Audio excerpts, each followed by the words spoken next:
And we're back with our September roll wrap up and our October rolls. Hi guys, I'm Libby and I'm continuing my D&D TBR game, and I am very excited to talk about how last month went as well as to roll for October. So September went not too bad.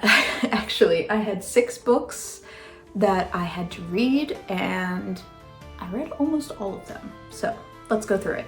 I rolled an 11 for party conflict. I had to read a book with a lot of interpersonal drama, and I had picked Gifted and Talented for that, and I did finish it, so we were able to get our 1100 experience points from that. But I also did roll for a side quest to get the Bracers of Flying Daggers, and that is a book that is fast-paced, and I did complete that.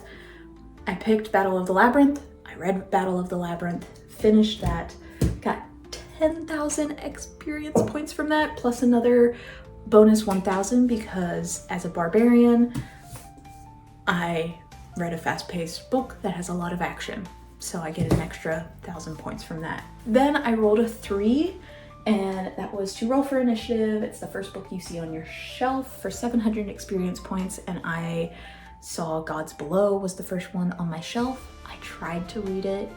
It was not going well. I DNF'd it. However, I didn't want it to take away my points or have to roll for disadvantage or anything for that, because I did not make it to like 50% of the book for it to just be like, it's fine, it'll count anyway. However, I buddy read Gifted and Talented, which means I got to roll for inspiration. I rolled, I believe, a 1, and that means I get to subtract 100 pages from the monster prompt with a book page requirement. Haven't had that happen yet, so we still have that just in the bank. I did mood read Anastasia. Was not on my list or anything, was a mood read because I bought it in New York. And so I rolled for inspiration again, and I got a 2, which is a saving throw, which means I use this inspiration to skip a reading prompt, not get disadvantage, and can only be used for 1 reading prompt. So I used that to get out of reading Gods Below, because I did not want to continue reading it. I DNF'd it pretty hard. It just didn't spark joy for me. Didn't move the needle. Then I rolled a 17, which was, I believe it was a vampire's coffin, and it had 2 prompts I had to read for it. So Vial of Blood means that Desire picks my next read. I picked Book Lovers. I did read Book Lovers. I did finish it right in the nick of time. Finished it September 30th, getting me 6,500 experience points. And then the second prompt was An Ancient Letter, which is just a book that's published before 2015. And I read Night Circus on my Kindle. I did complete that. Also got my 6,500 experience points from doing that. But I also rolled for a side quest, Bottle of Boundless Coffee, which is a book that's comforting, for 10,000 experience points. I picked to read House in the Cerulean Sea. I did not get to it. However, I also mood read another book, Sounds Like Love, and that was used for House in the Cerulean Sea because I got another 2, which is another saving throw, to use that inspiration to skip a reading prompt. I decided to skip that one, and because I used inspiration to skip it, I am just gonna say that I'm still able to get that side quest again in the future if I were to roll it. So, yay for that. That was what we did for September. Did I read all of the books that I had originally rolled for? No, I did not read 2 of them, but one of them I did try to read. The other one I just was not going to get to because I was going to read it after I finished Book Lovers, but Book Lovers took me longer than I expected because of just how tired I was and how busy I had gotten towards the end of September. It just ended up not happening, and I didn't want to have to just like speed read House in the Cerulean Sea because I really like that book and I want to enjoy it again on my reread. So we'll come back to it again. With all of that being said, I earned, as you heard, a lot of different experience points. I currently have 25,100 experience points, getting me all the way up to level 7. pretty awesome. I love that. I did not fail to read any prompt from the month without using my inspiration, so no disadvantages need to be rolled at this time. We're gonna try to keep that up.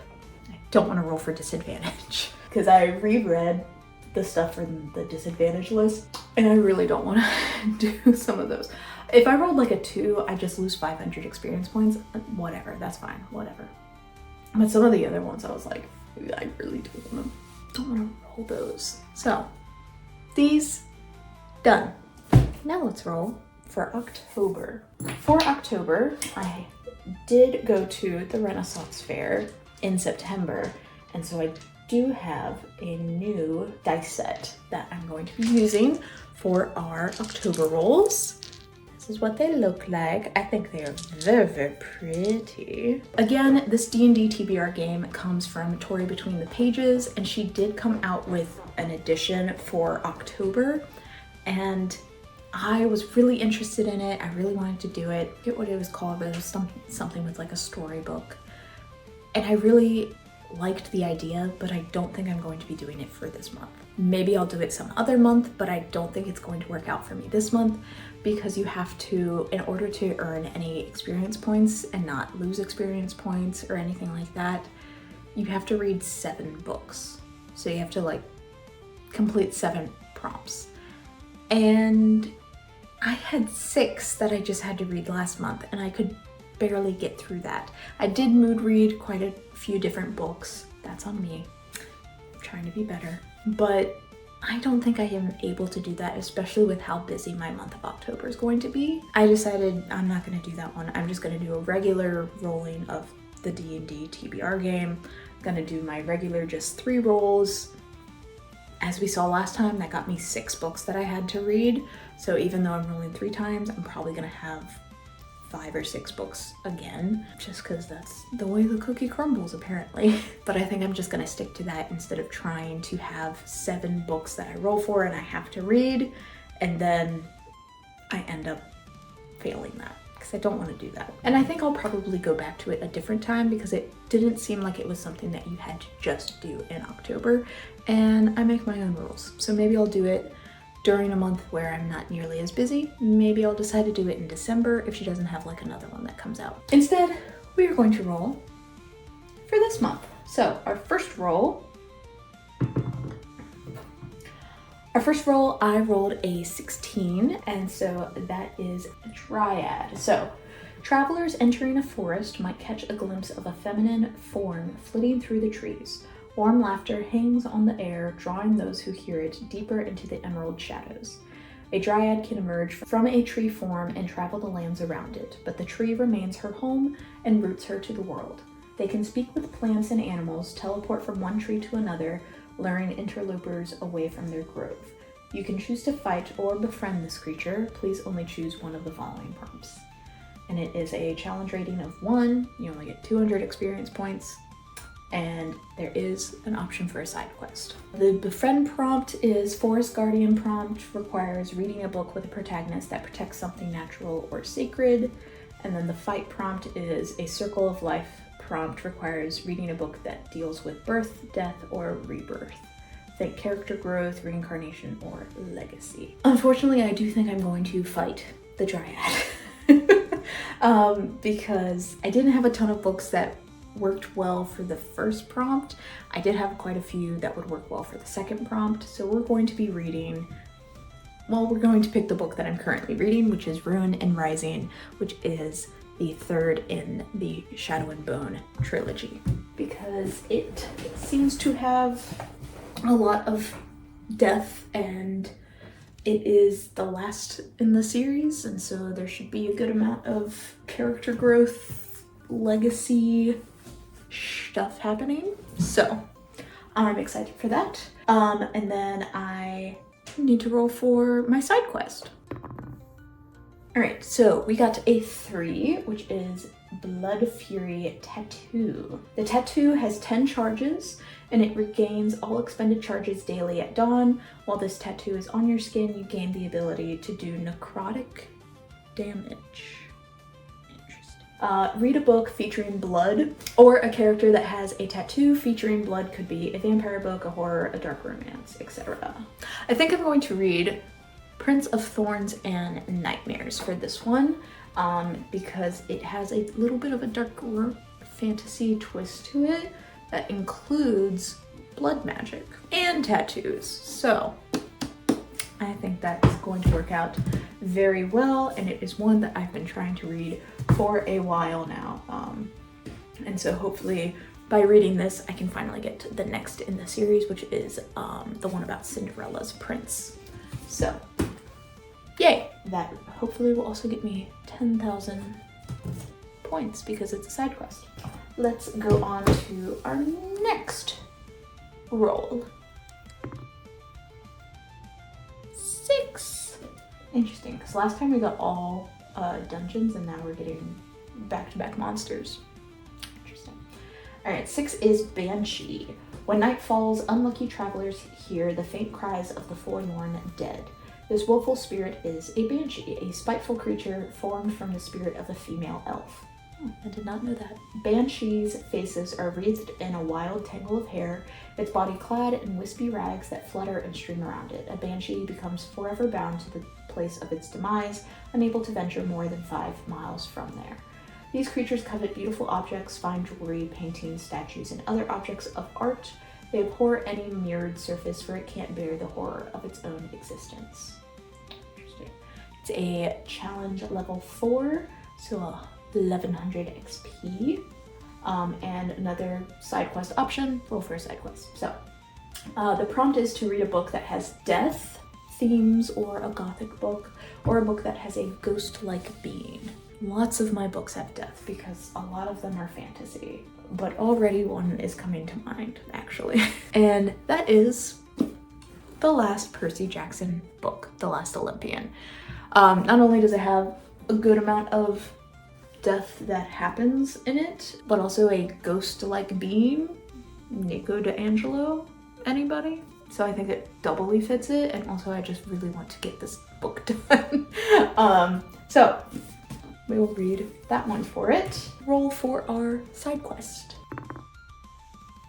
A 5. Well, 5 is what we tried to do last month, which is a bottle of Boundless coffee, which is, if you do not remember, is to choose a cozy, comforting, or richly immersive book from your TBR, something you'd want to sip alongside bottomless coffee and long, quiet hours. It's basically some kind of cozy comfort read.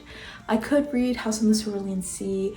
I'm trying to get a little bit more off of my physical TBR, so I think I'll come back to that one, maybe if I'm in the mood for it, but I think I want to try something else. So I actually have 2 options for this, and you'll get to see next month which one I chose, but I think I'm gonna go with 2 options for this one. I'm going to either read The Girl Who Fell Beneath the Sea, because I've been trying to read this for a while. It's rather small and short, and it is one that I tried to read over the summer because the sea felt summery vibes, but I am fine reading it now. I'm fine reading it whenever.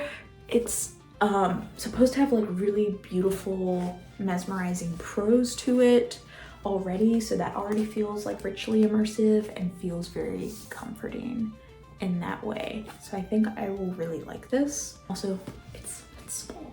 It's small, so hopefully, oh, and the text is actually like pretty large, so I also like that.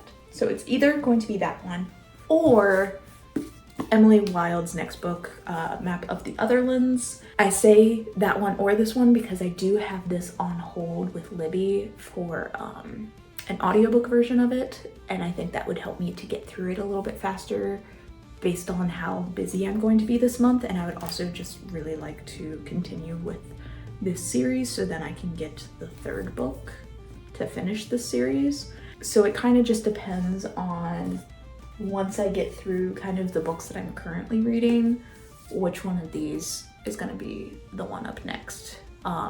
Because if it's still not out on Libby for me to check out, I'll probably just start this one, and then maybe this will be a bonus read. But I think both are a good option. and it gets me 10,000 points because it's another side quest. Now onto our third roll. 15, okay. So 15 is actually another dungeon, which is the Sprite Forest. Okay, this has a lot of words. Sprites build little villages in the boughs of trees and willing treants, massive tree-like monsters, in verdant glades brightened by moss, wildflowers, and toadstools. Oh, that's cute. Wild nature thrives and the sprites allow no trespassers. Completely unaware, you stomp into this forest. A swarm of 500 sprites and 5 treants begin to move into your line of sight out of the emerald shadows. They seem very angry. Roll your d20 to determine your Sprite Forest prompt. If you receive a 15 or above, please read the Peacemaker prompt. Below a 15, please read the Forest Destroyer prompt. Well, I really want to not destroy the forest because it seems very cute. Here's hoping.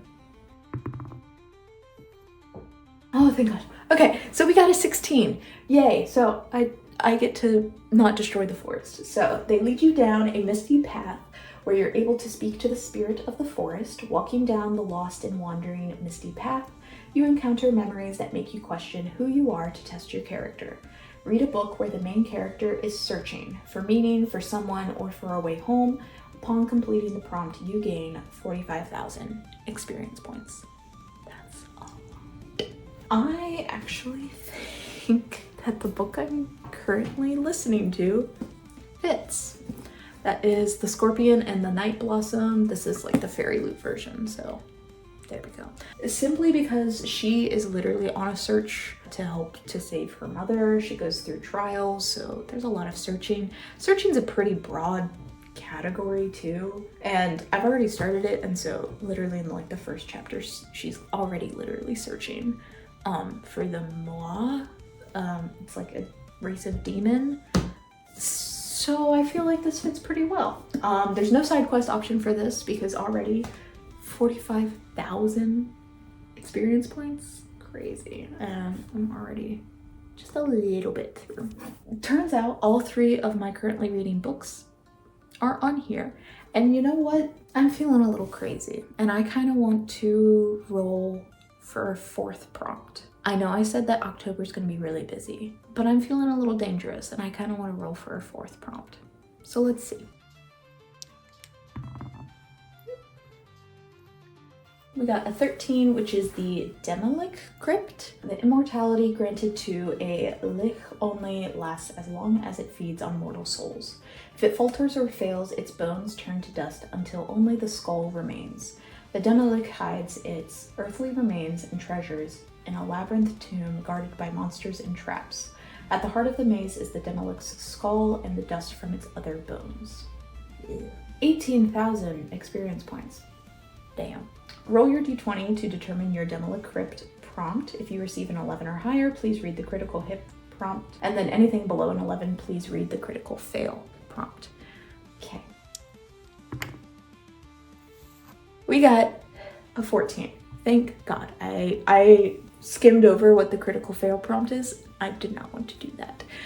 We got a critical hit. Thank God. These dice have been beautiful. So read a book you think will be a 5-star read. Upon completing, you receive the full 18,000 experience points. I think I'm going to pick whichever one of these I don't pick for the other prompt, because I feel like both of them are going to be a 5-star read for me. Is that bad that I just pick the other one? Because then I get to read both of them no matter what, and I do really want to read both of them this month. Yeah, I think I'm gonna go with that. So we're gonna do that. So this is my stack of books for the TBR for the month of October. Here they all are, so pretty. And then we have my Kindle book for Ruin and Rising. Oh my gosh. No, we actually have more. There we go. That's my stack of books for the month. So that means that we'll get 4 should be coming off of my physical TBR if I finish all of these, which is great. And then that's also another, all of these are off of my fall TBR, which is another 6 to come off. I only got 5 last month. Technically 6 because I did DNF a book and then I just put in a new Fairy Loot progress book because I hate myself. I like this. I like this is a good stack. I will let you know how the October rolls go, and I hope you have a very good spooky month.